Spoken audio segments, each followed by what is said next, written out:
Hi there, and welcome to MD Wellness for Patients, where we break down important medical topics into clear, compassionate conversations to help you take charge of your health. I'm Dr. Sumbul Beg, and today I'm shining light on something many people have not heard much about. It's called Lipoprotein or LPA.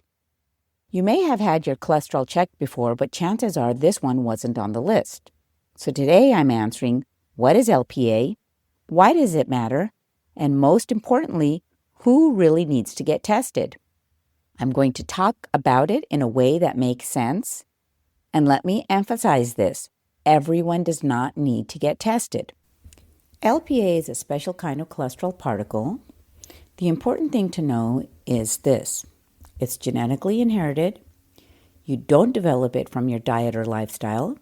You're either born with high levels or you're not.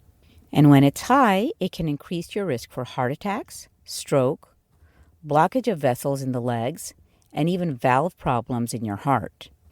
LPA causes problems by promoting inflammation, making blood more likely to clot, and building up in your artery walls, even if your other cholesterol levels look fine. Now here's the part I really want you to hear. Not everyone needs to get tested. This isn't a part of routine cholesterol screening, and for most patients, it's not necessary.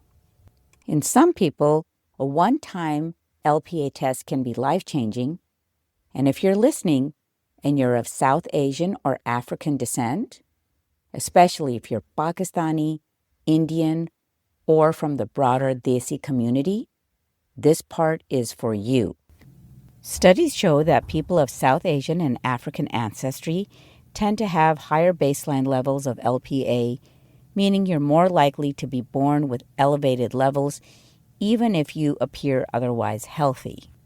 So if you're Desi, Pakistani, Indian, Bangladeshi, and especially if heart disease runs in your family, this one-time test could reveal a hidden risk that standard labs don't catch. Other people who should consider testing include those who've had a heart attack or stroke at young age, extremely high bad cholesterol, LDL, over 190, and repeated heart problems despite being on medications. Also, if you have had a stroke with no clear cause, or if you have a family history of high lipoprotein, because remember, this runs in families. It's a simple blood test, no fasting needed, and your doctor can usually add it to your regular labs. What if your lipoprotein is high? Right now, we don't have an FDA-approved treatment that lowers lipoprotein directly, but that's changing fast. There are new therapies currently in advanced trials. They're not available just yet, but they hold real promise for reducing heart risk in people with high levels. In the meantime, your doctor might still recommend statins or other medications to lower your overall cholesterol and cardiovascular risk. Even if they don't lower LPA directly, they're still important for your heart health. Let's wrap up with the key takeaways. LPA is a genetic cholesterol marker that can silently increase your risk of heart disease and stroke. Most people don't need to be tested, but if you're of South Asian, Pakistani, Indian, Desi, or African descent, or if you have a strong family history of early heart disease, talk to your doctor. One-time testing is usually all it takes. What counts as high LPA? Your LPA level is measured in milligram per deciliter. Below 30 is generally considered normal or low risk. Above 50 milligram per deciliter is considered elevated and linked to about 2 to 3 times higher risk for heart disease. And above 180 milligram per deciliter is considered very high, and that's a risk similar to having a genetic cholesterol disorder like familial hypercholesterolemia. One more thing, the question, can lifestyle help if my LPA is high? Now you might be thinking, if I can't change my LPA with diet or exercise, Does lifestyle even matter? The answer is absolutely yes. While LPA itself is genetically determined, your overall heart risk is still very much within your control. You can lower your chances of a heart attack or stroke by focusing on the basics. Eat a heart-healthy diet rich in fruits, vegetables, whole grains, and healthy fats. Keep your blood pressure and blood sugar in check. Avoid smoking.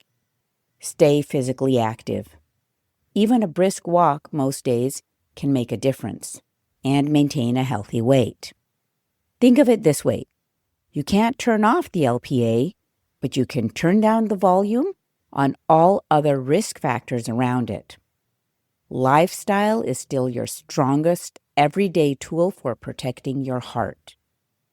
Thanks for spending time with me today.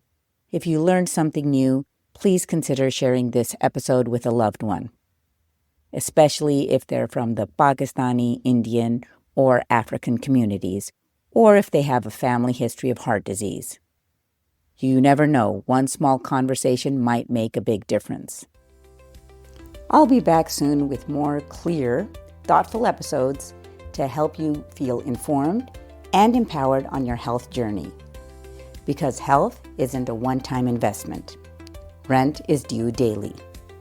So keep showing up for yourself, one small choice at a time. If you're a patient in California or North Carolina, I offer telemedicine visits and would be happy to work with you. Just head over to sumbul.org/contact-us to get in touch. Again, that's sumbul.org/contact-us. And for those of you in the Bay Area, you can call 510-760-4512 and leave a message, or simply Google Sumbul Beg MD to find me. This is Dr. Sumbul Beg signing off from MD Wellness for Patients. Until next time, remember, keep showing up for yourself, one small choice at a time.